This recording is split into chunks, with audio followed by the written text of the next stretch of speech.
चल देख ले क्या कर रहा है कि निम्न स्थितियों को द्विघात समीकरणों के रूप में निरूपित कीजिए या फिर व्यक्त कीजिए। ठीक है, यानी कि जो नीचे स्थिति दिया गया है इस स्थिति को सिर्फ द्विघात समीकरण के रूप में लिखना है, न कि सॉल्व करना है।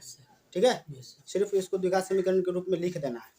कैसे लिखाएगा वो चीज़ है। ठीक है, तो स्थिति है कि एक आयताकार भूखंड का क्षेत्रफल 528 वर्ग मीटर है।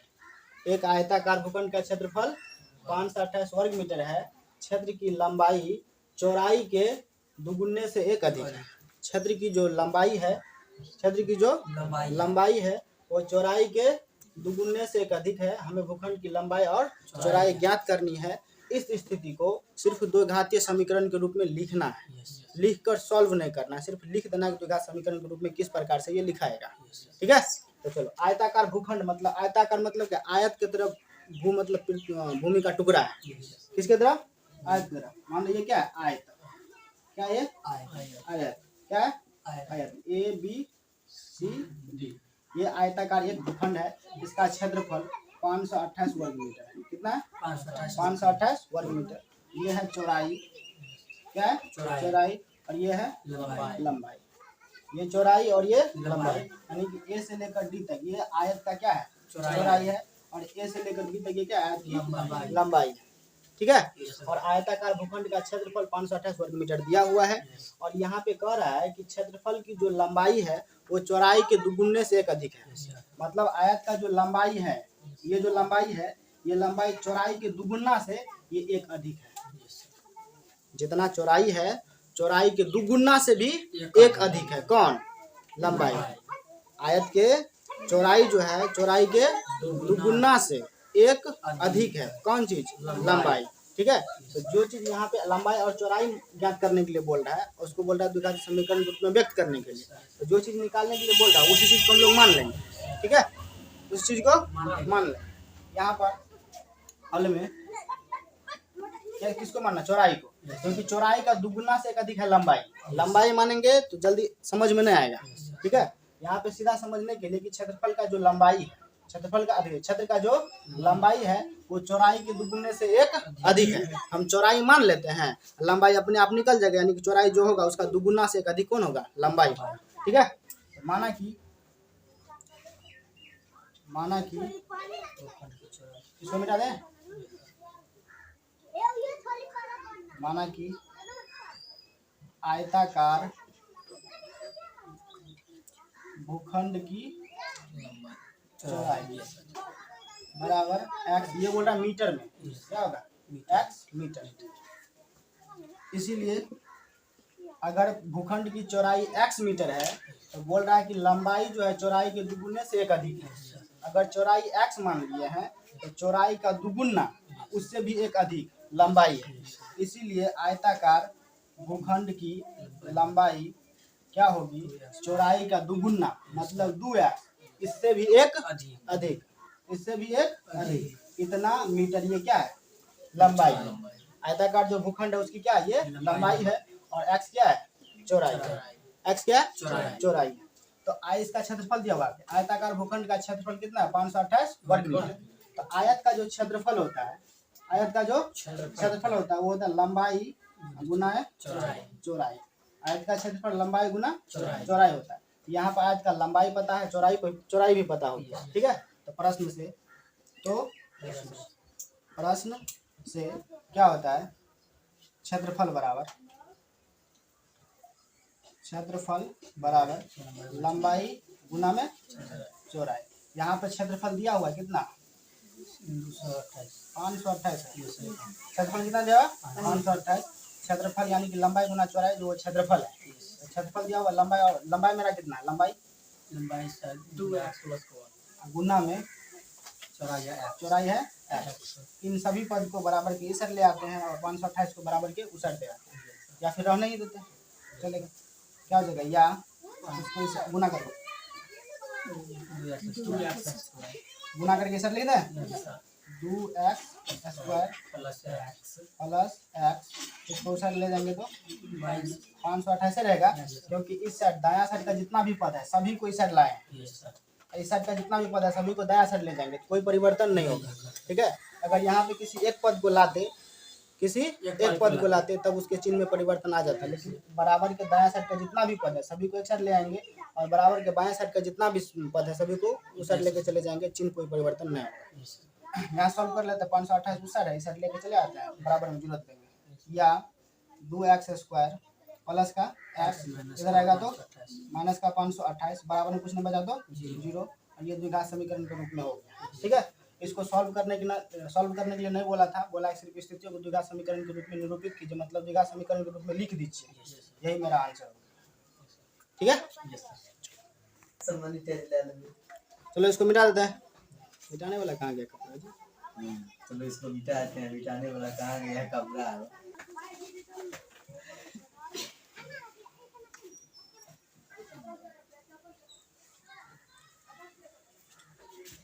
दूसरा क्वेश्चन है कि दो क्रमांगत धनात्मक पूर्णांकों का गुणनफल 306 है।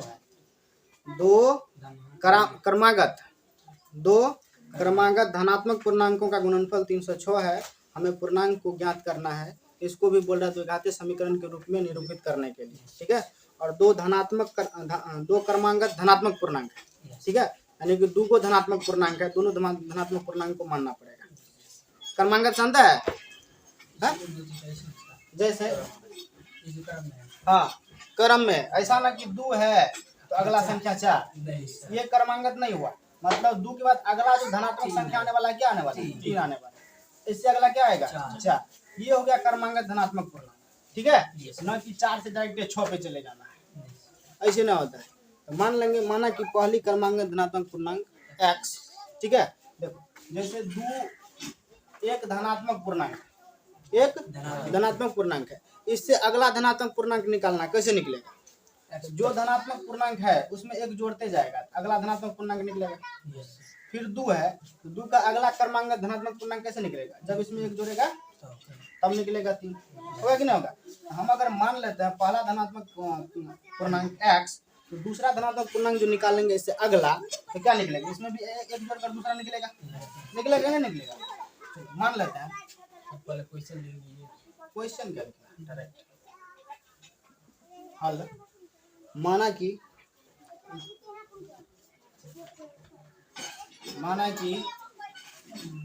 2 क्रमांगत धनात्मक पूर्णांक है, दोनों को मानना पड़ेगा। माना कि पहली क्रमागत धनात्मक पूर्णांक बराबर x तथा दूसरी क्रमागत धनात्मक पूर्णांक, यानी कि पहली क्रमांक धनात्मक पूर्णांक x हो गया, दूसरी धनात्मक पूर्णांक निकालना तो उसमें एक जोड़ कर निकालना, दूसरा क्या हो जाएगा? x + 1 हो जाएगा, ये हो। ठीक है, बोल रहा है सवाल में कि दोनों पूर्णांकों का जो गुणनफल वो 306 है। दोनों पूर्णांकों का गुणनफल 306 है, सीधे छोड़ना 3 से 6 है। ठीक है, तो मेरे हिसाब से पहली धनात्मक पूर्णांक x है और दूसरी धनात्मक क्रमांक पूर्णांक x + 1 है। तो प्रश्न से अगर हम इन दोनों धनात्मक पूर्णांक का गुणा करना चाहेंगे, गुणनफल निकालना चाहेंगे, तो क्या होगा? x × x + 1। मेरे हिसाब से दोनों धनात्मक पूर्णांक का गुणनफल इतना हो रहा है, लेकिन बुक कर रहा है कि 306 है, तो दोनों क्या हो जाएगा? बराबर हो जाएगा। क्या हो जाएगा? 306, यानी कि दोनों बराबर हो जाएगा। यहाँ से इसको सॉल्व कर लेना, x से गुना हो जाएगा, x में क्या हो जाएगा? x से गुना होगा प्लस में तो प्लस x। 306 बराबर के दायां साइड है, इसको बराबर के बायां साइड लाना है। इधर ये प्लस में ऐसा रहेगा तो माइनस में 306, बराबर में कुछ भी नहीं है तो 0। द्विघात समीकरण के रूप में लिखा गया। चलो देखो सवाल क्या कर रहा है। रोहन की माँ उससे 26 वर्ष बड़ी है।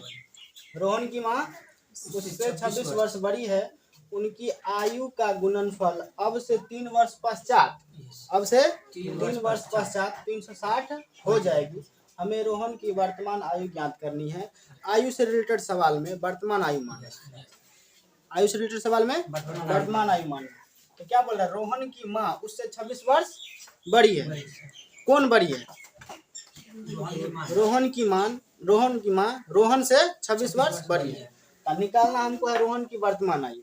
तो मान लेंगे, माना कि रोहन की वर्तमान आयु इतना और रोहन का जो उम्र है उससे 26 वर्ष और अधिक है। कौन? उसकी माँ। तो उसकी माँ का आयु क्या हो जाएगा? जो मानेंगे उसमें 26 वर्ष जोड़ देंगे, हो जाएगा। अब बोल रहा है कि उनकी आयु जो है, उनकी आयु का जो गुणनफल है वो अब से 3 वर्ष पश्चात 360 हो जाता है।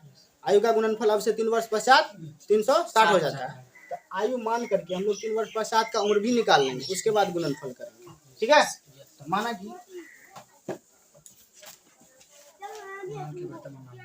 माना कि किसका वर्तमान आयु? रोहन की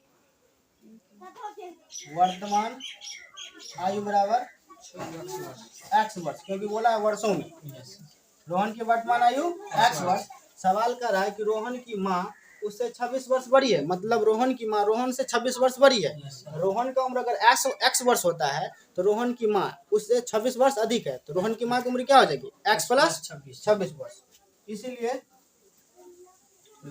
रोहन की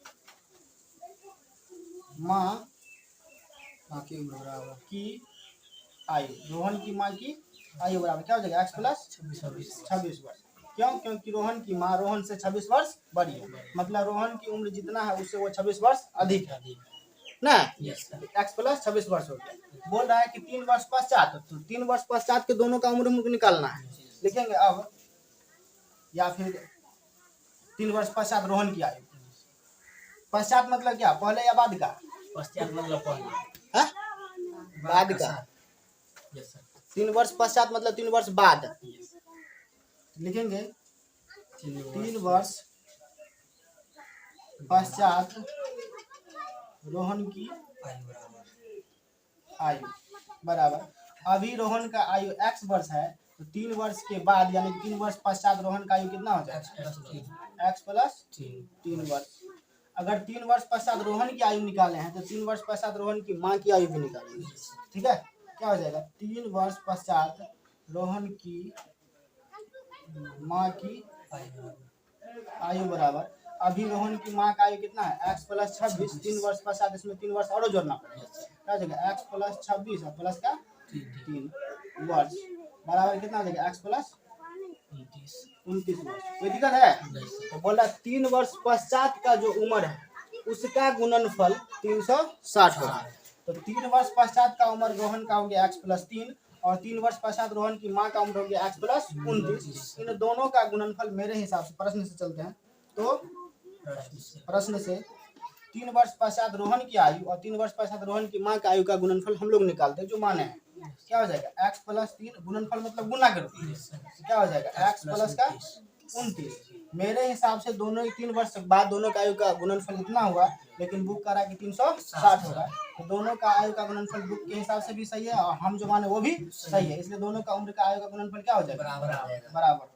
ठीक है? यहाँ से सॉल्व कर लेंगे। क्या हो जाएगा? या x के x के साथ गुना हो जाएगा तो x स्क्वायर, फिर x से 29 में गुना होगा तो प्लस में 29x, ये 3 प्लस में x भी प्लस में, तो प्लस में 3x क्या होगा?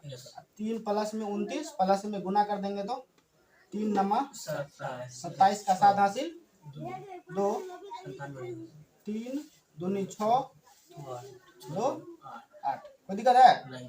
सही है ना?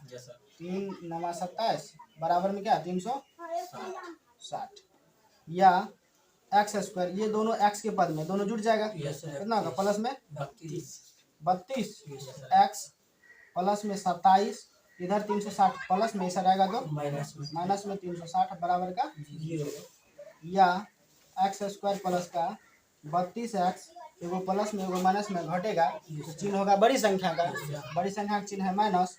यहाँ पे 0 में से 7 नहीं घटेगा, पैंचा लेंगे तो 10, 10 में से 7 गया तो 3, यहाँ पे ये 5 हुआ, ये तो 5 में से 8 नहीं घटेगा, पैंचा लेंगे 15, 15 में 60 गया 7, इसमें से पैंचा लिया ना, क्या हुआ? 2 बराबर क्या बचा? 2 का समीकरण के रूप में लिखा। देखो सवाल कर रहा है, एक रेलगाड़ी 480 किलोमीटर की दूरी समान चाल से तय करती है। एक रेलगाड़ी है वो 480 किलोमीटर का दूरी एक समान चाल से तय करता है। यदि उसके चाल में 8 किलोमीटर प्रति घंटा की कमी कर दी जाए, क्या चीज? 8 किलोमीटर प्रति घंटा। जिस चाल से रेलगाड़ी चलकर 480 किलोमीटर की दूरी तय किया है उस चाल को यदि 8 किलोमीटर प्रति घंटा चाल कम कर दिया जाए तो वही रेलगाड़ी उसी दूरी को यानी कि 480 किलोमीटर की दूरी को तय करने में 3 घंटा अधिक समय लेती है। 3 घंटा अधिक समय लेती है हमें रेलगाड़ी की चाल ज्ञात करनी है। इसी स्थिति को द्विघात समीकरण के रूप में व्यक्त करना है। समझ आया? तो देखो, एक रेलगाड़ी 480 किलोमीटर की दूरी एक समान चाल से तय करती है यदि इसकी चाल को 8 किलोमीटर प्रति घंटा कम कर दिया जाए। मतलब जिस चाल से 480 किलोमीटर का दूरी तय किया है रेलगाड़ी, उस चाल को अगर हम 8 किलोमीटर प्रति घंटा कम कर देंगे तो इस समय जितना समय लगा हुआ था, इस समय जितना समय लगा हुआ था उससे 3 घंटा अधिक समय लेता है। कब? जब उसकी चाल को 8 किलोमीटर प्रति घंटा कम कर देते हैं तब। ठीक है, तो बोल रहा है इस स्थिति को द्विघात समीकरण के रूप में व्यक्त कीजिए। तो निकालना है हमको रेलगाड़ी की चाल, इसलिए मानेंगे रेलगाड़ी की चाल। ठीक है, तो हल में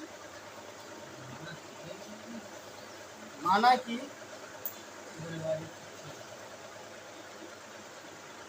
रेलगाड़ी की चाल बराबर x किलोमीटर प्रति घंटा, x किलोमीटर प्रति घंटा। इसलिए यहाँ पर देखो, यहाँ पर हमको चाल हम लोग मान लिए हैं। चाल क्या किया है? मान लिया। और यहाँ पर दूरी दिया हुआ है, तो बचा कौन चीज है?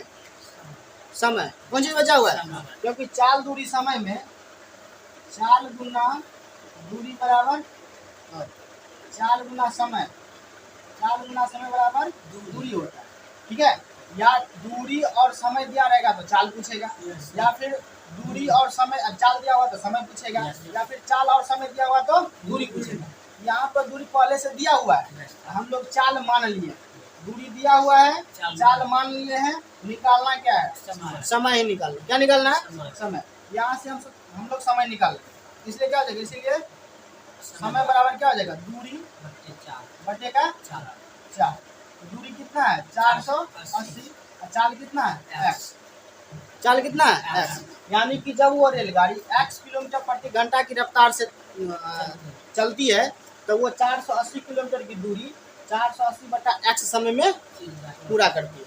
ठीक है, बोल रहा है जब यदि उसकी चाल को 8 किलोमीटर प्रति घंटा कम कर देंगे, मतलब इसकी चाल को 8 किलोमीटर प्रति घंटा कम कर देंगे। अभी चाल कितना? x किलोमीटर प्रति घंटा।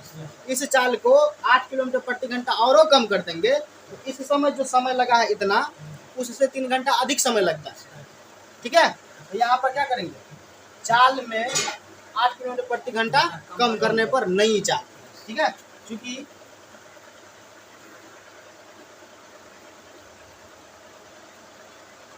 रेलगाड़ी की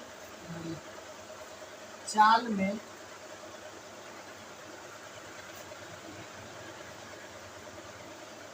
8 किलोमीटर प्रति घंटा की चाल कम करने पर नई चाल ना, रेलगाड़ी की चाल में 8 किलोमीटर प्रति घंटा की चाल कम करने पर नई चाल क्या हो जाएगा? x। पहले x था, 8 किलोमीटर प्रति घंटा कम करेंगे तो x माइनस 8 किलोमीटर प्रति घंटा।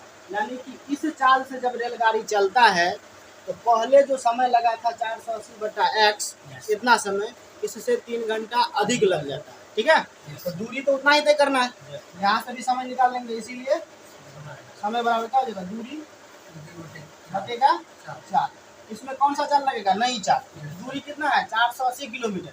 क्या हो जाएगा? 480 बटेगा x माइनस 8। मेरे हिसाब से इतना समय लगा तब जब 8 किलोमीटर प्रति घंटा चाल कम कर दिए तब, जब चाल नहीं कम किए थे तब इतना समय लगा।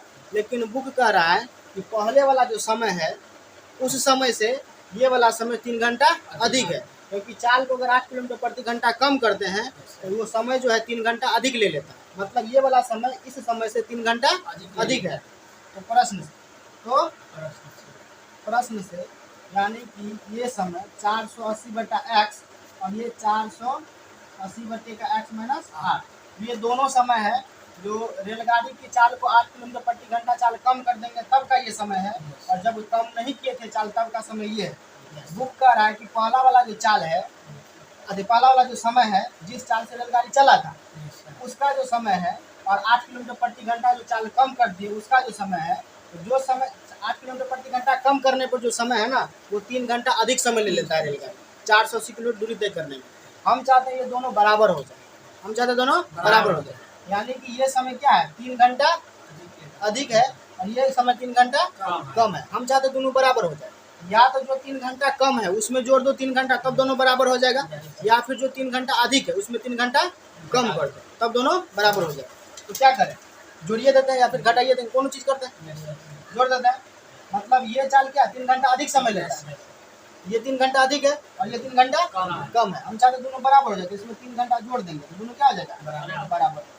यहाँ से इसको सॉल्व कर लेना, क्या हो जाएगा 480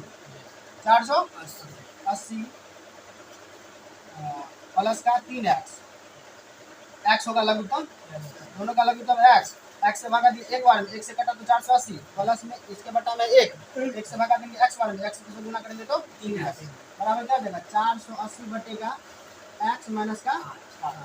इसको यहाँ सब कर लेते हैं, क्रॉस गुना हो जाएगा, क्या हो जाएगा या 480 को x से गुना करेंगे तो 480x, x से 3x को भी गुना होगा तो प्लस में 3x स्क्वायर हो गया। अब फिर 8 से गुना होगा, 8 से गुना करेंगे कितना हो जाएगा 8 प्लस माइनस में है, माइनस और प्लस माइनस सीधा पहले लिखे थे क्या, लिखे थे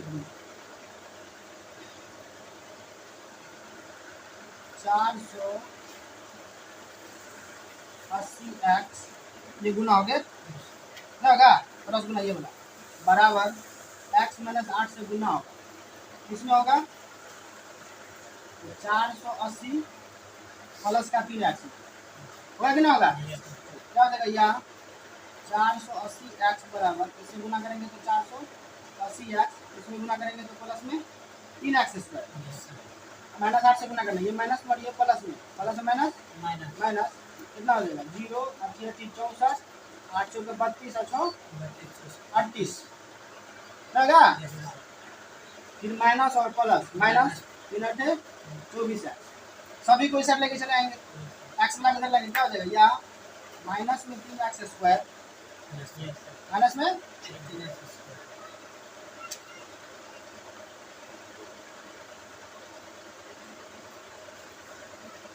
क्या हुआ है